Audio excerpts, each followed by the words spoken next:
Hi guys, welcome to the Fitness Mission. I'm Stephanie, and today I'm giving a lecture on living with intent within Parkinson's and how this impacts both our speech and our swallow function. I'm a speech language pathologist who's been working with Parkinson's for over 15 years, and I'm very passionate about this topic. So anyone with Parkinson's knows that the reduction in dopamine is the biggest contributor to the symptoms we experience with the disease. There can be an 85 to 95% reduction in the dopamine in someone with Parkinson's as compared to a neurotypical individual. Now, we get some of that back with our medication, our carbidopa, levodopa, Sinemet, but it's still not the same as the real thing. So dopamine impacts our ability to complete automatic movement and function. Now, I'm not talking about just automatic things like our heart beating. Our heart beating is an automatic function, but we don't have any control over it.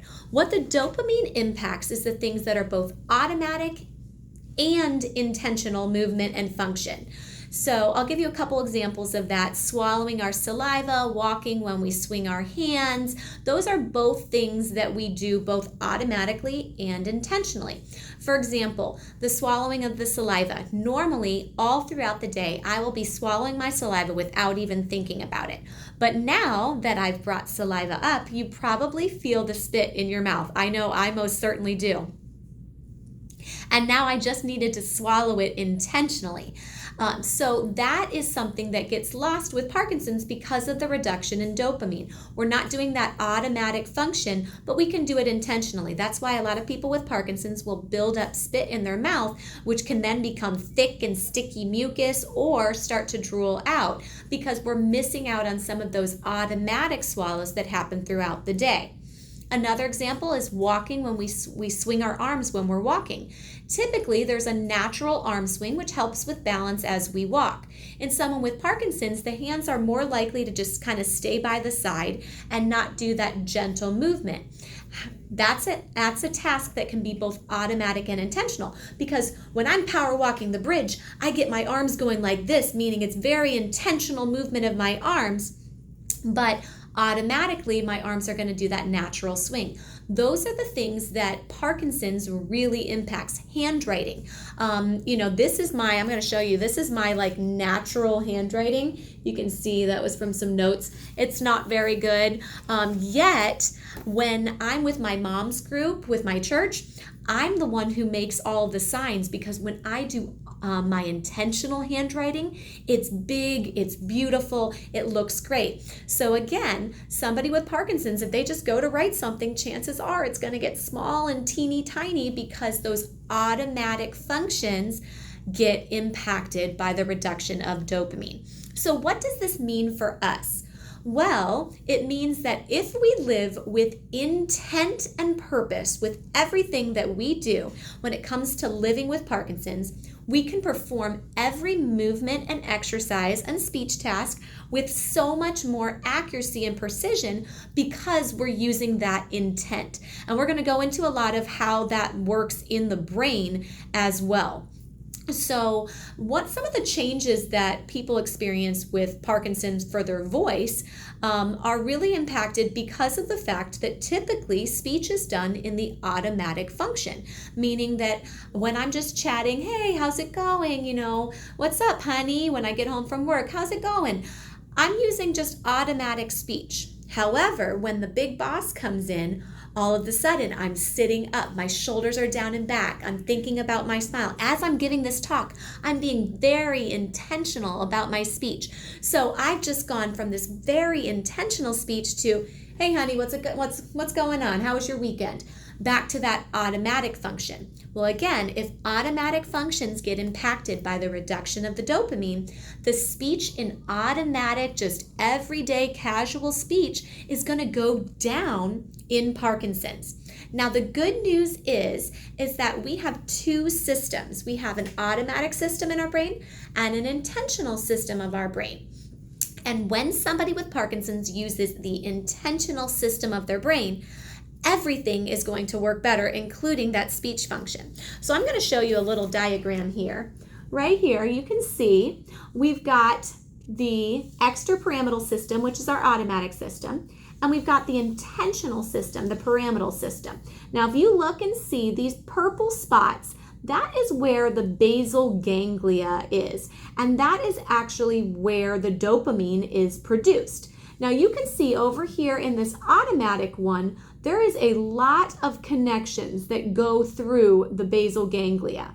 Versus over here in the intentional one, we've actually pretty much bypassed the basal ganglia. And therefore, when we're doing automatic functions, we need a lot more of the dopamine than we're doing when we're doing intentional functions when we don't need as much of the dopamine. So this is really good news for us. This means that if somebody with Parkinson's does something purposeful, specific, intentional, they are going to do it so much better than they would if they were just automatically doing it. So what does that mean for our speech? Well, it means that if we want our speech to sound clear with Parkinson's, there's a good chance that if we just go to say something and don't really think about it, it's going to come out a little bit more like this and everything like that. That movement of our mouth is going to be smaller, our facial expressions are going to be less, but we can use that intent, project our voice, speak out and speak clearly, and we can do that with all aspects. The same thing goes with walking when we swing our hands or taking those small steps versus big steps. If we're intentional about, I'm going to take those big steps and I'm going to swing my hands when I walk, we're going to have so much better balance. If we go to write something and we just go to write it automatically, we know it's going to get teeny tiny. We need to use every single letter with intent up to down all the way across. Same thing with our swallow. When we swallow, we're going to put it in our mouth, chew it up, lips pursed, hard and fast, an intentional swallow, which is going to make the swallow function so much safer and more effective. So anytime that you're going to do a task, whether it's buttoning a button or standing up out of the chair, we're not just going to go and just button the button. We're going to pop that button with intent. We're not just going to stand up. We're going to get our feet prepped. We're going to get our hands prepped on that side chair, and we're going to push ourselves up, stand up with intent. And that is going to change everything because it's using the track of the brain that does not require as much of the dopamine, which is giving us our biggest issues with Parkinson's. So some of the things that you may know this, may not, but that get impacted with the speech and voice with the reduction of that dopamine. One, masked facial expressions. So the majority of people with Parkinson's, the facial expression is going to be here, and it's going to be more of a monotone speech. So, you can tell right now that my pitch isn't really going up and everything.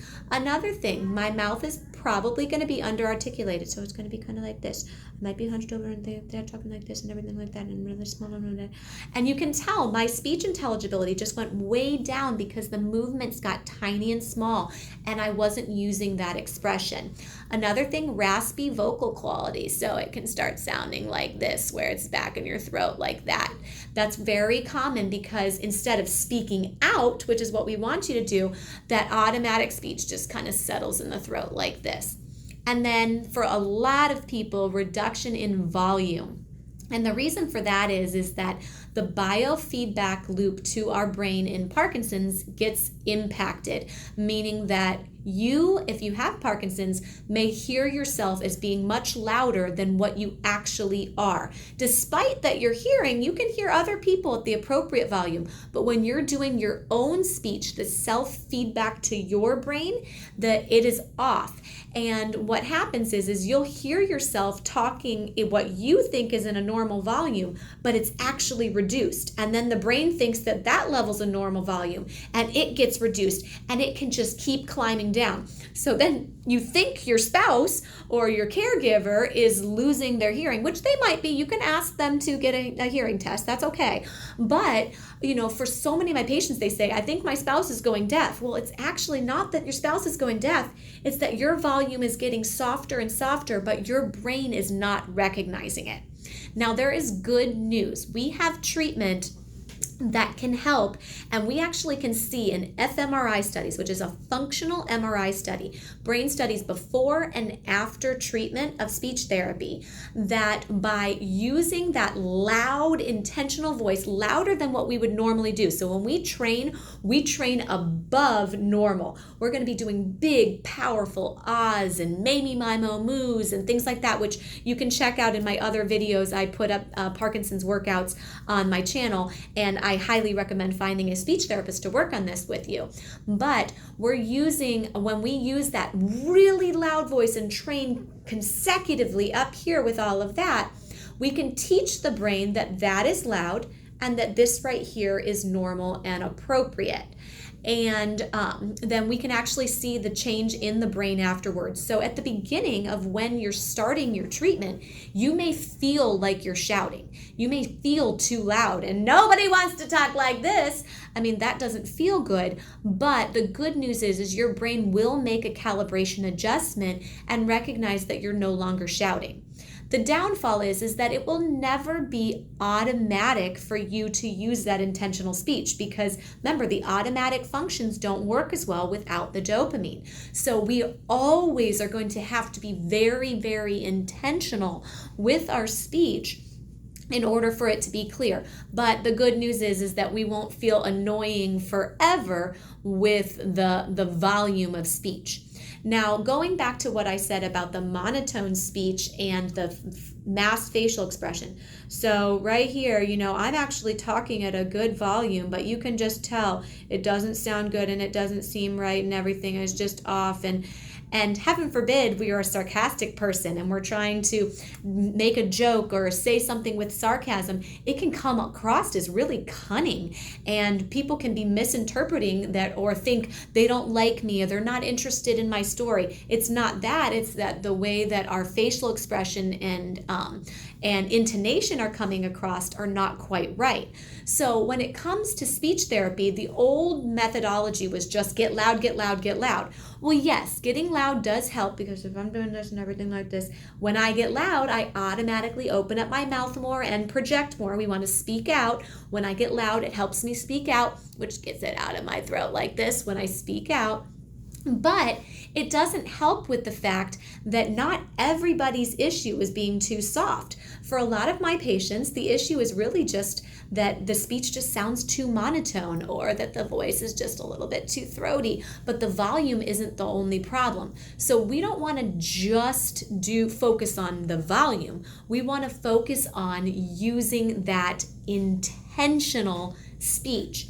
And the way I like to explain this is volume is one component of intent. Intent, there's a lot of components to intent.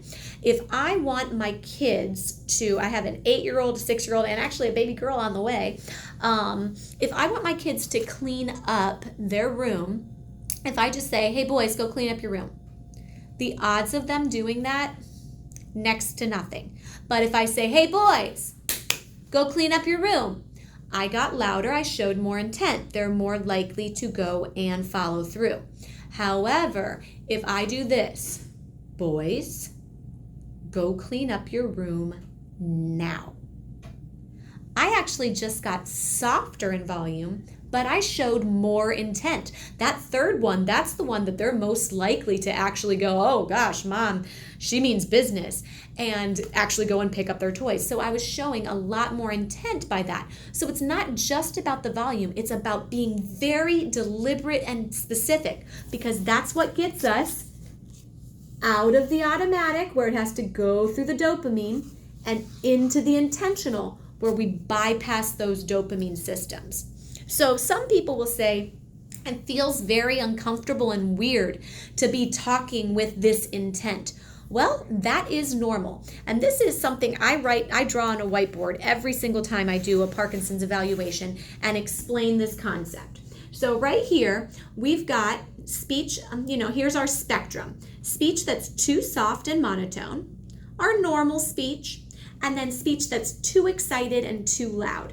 And most of us know somebody who was monotone, too soft. Maybe you had a professor in college or something and just drone on. You have trouble like focusing. And then a lot of us all know somebody also who's like too excited, too enthusiastic. They're fun for a little bit, but you can only handle them so long. Most people, though, hang out here at normal. Well, for most of our people with Parkinson's, we are over here on this spectrum, too soft, too monotone. So if we're right here, let me get out my marker here. If we're right here and we're too soft and too monotone, and then the speech therapist is right here at about normal. Well, if the speech therapist is modeling, they're going to model what they want you to do. Big, excited. Who is calling? Get the phone. You're kidding. It's over there.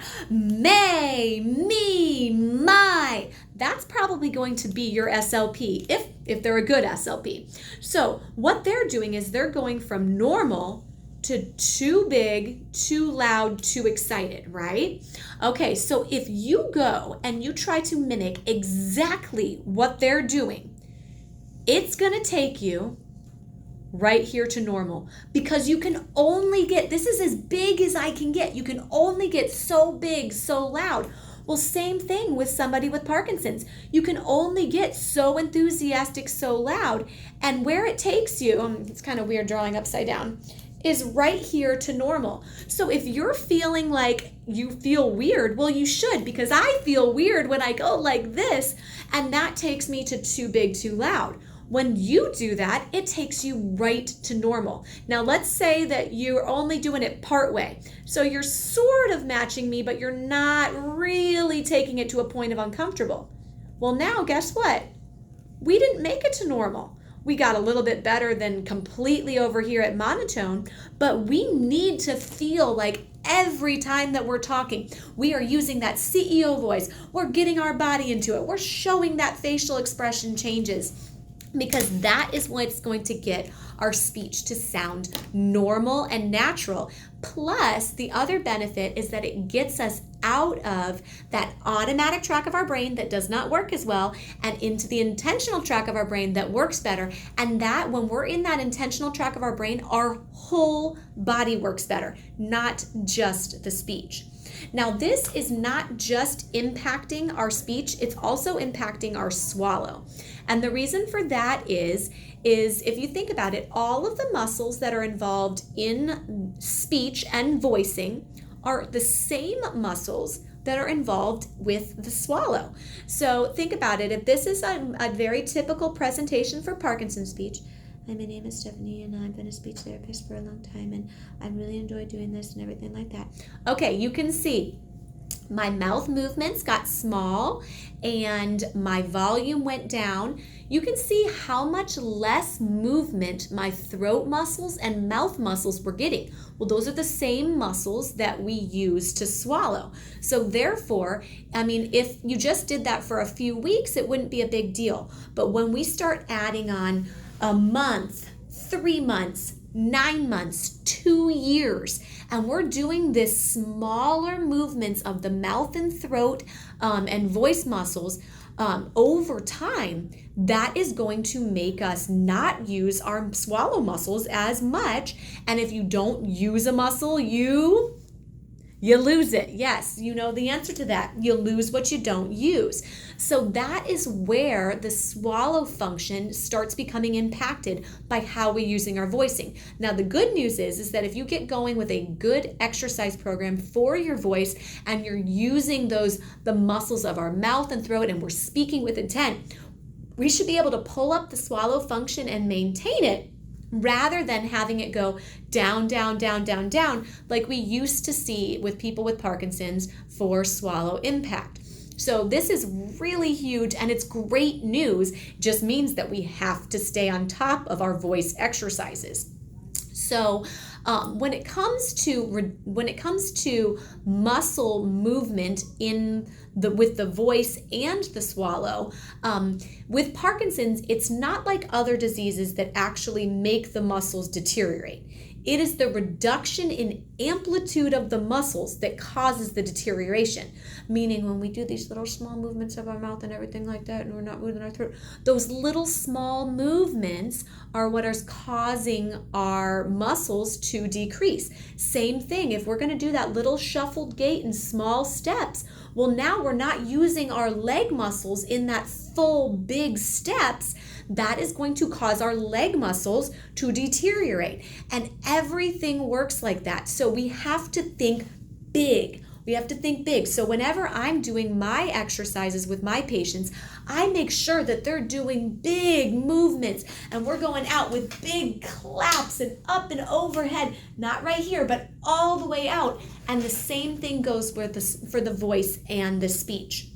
Now, let's just say that your swallow has gotten more impacted than what we can remediate with just doing voice exercises. There are other things that we can do to be very intentional with our swallow program. For one, you can see a speech therapist. Electrical stimulation is very effective in the Parkinson's community, so that's something you could talk to your speech language pathologist about doing. Another thing is just learning how to swallow with intent. Back in the day, when people with Parkinson's would have trouble swallowing, we would just make modifications. We would say, make your diet softer and smaller bites and tuck your chin down, and those are all things that are going to help. After every bite, take a sip of water to wash down the residue that kind of sticks in there. Well, now we're realizing that every time that we do those compensations and we just eat softer foods and wash things down with water, we're not allowing our muscles to have to do as much work. And therefore, if the muscles aren't doing as much work, what happens to them? Yes, they get weaker, and then weaker muscles become more problematic, and the problem just continues. So what we actually want to do is we want to make a very intentional swallow that's going to be deliberate and hard, and we're going to try to keep eating as regular of a diet as possible, because the harder foods that we have, the more work our muscles have to do. We're going to try to not take a sip of liquid, meaning that if we feel food stuck in our throat, that we're going to try to swallow it down with just our muscles. So now we have a little dumbbell in our throat, like a little, kind of like at the gym. We've got some resistance in our throat that our muscles can work against to try to keep that function up. So your speech therapist may do a program with you called the McNeil Dysphagia Therapy Program, which teaches you how to do a very therapeutic style swallow, where we're keeping all the food in the mouth, getting it prepped, lips pursed, hard and fast, and trying to clear it in a single hard intentional shot, compared to just kind of swallowing and doing little small bites and little amounts, that we're going to be taking that bigger bite and forcing it down with intention. But again, that is something that I recommend you follow up with a speech therapist so that she or he can make sure that you're doing it in a safe manner and keeping your lungs clear. Because if food and liquid or even saliva starts going down the wrong way, it places us at risk for getting aspiration pneumonia, which is a very aggressive form of pneumonia. So if you're having swallow trouble, make sure you see a speech therapist. If you're just having a little bit of difficulty with things, try just doing that intentional swallow where we're keeping it together, lips pursed, hard and fast, where we're focusing on these muscles getting a workout and we're being very intentional. Same thing, take the sip, hold it in the mouth for a second, swallow it hard and fast, and then work on that voice, because as we work on that voice and we work on the intent in moving our mouth muscles and our throat muscles, we should see a big impact in the swallow function. So I hope that you found this to be very helpful and informative. If you're newer into Parkinson's, the time is now to start. The longer we go, the more that we can see the deterioration if we're not trying to stay on top of it. And for people who are newer, it's just a physiological, meaning that we can get loud even though we would kind of want to be right here and everything like that. If we go too long, muscle deterioration of swallow muscles, but also voice muscles can happen. So we have vocal cords that kind of go like this, and they're supposed to make a flopping motion. If they thin out because we haven't been using them, which we see this happen in Parkinson's, it's called bowing. Now, if you picture two 2x4s that should have been flush, but now the 2x4s are bowed. There's a little gap. Air sneaks out of that gap. And so now they're touching like this rather than touching like this. And that's a physical problem. It can be treated where they can do injections, but most doctors don't want to do injections on somebody who has Parkinson's. So we want to catch the problem early. Now, if you're already at a point where that muscle deterioration has happened, it is still beneficial to get into a voice program and keep working on it. But this is something that it's got to be for life, because it's going to change not only your voice, but it's going to change your swallow. And it's something that we can prevent that decline just by staying on top of it.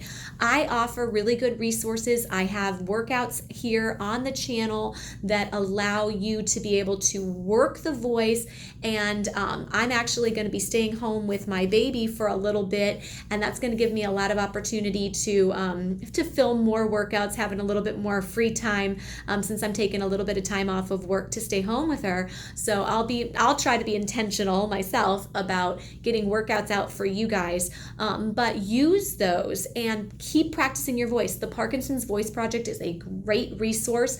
They do workouts on Facebook Live where they do loud crowds and give you a chance to practice your voice on a daily basis with them. And so there's lots of resources out there. But if you have any questions, feel free to reach out to me. My contact information is in the information below. Leave me a comment on the YouTube channel, and I'll do my best to answer any questions that you have. You can look up providers that are licensed to work with Parkinson's at there's Speak Out and LSVT Loud. They're two very reputable programs for working what we're trying to work. And so I would recommend looking up one of those two programs for a provider in your area. But I hope you found this helpful, and I wish you all the best. God bless.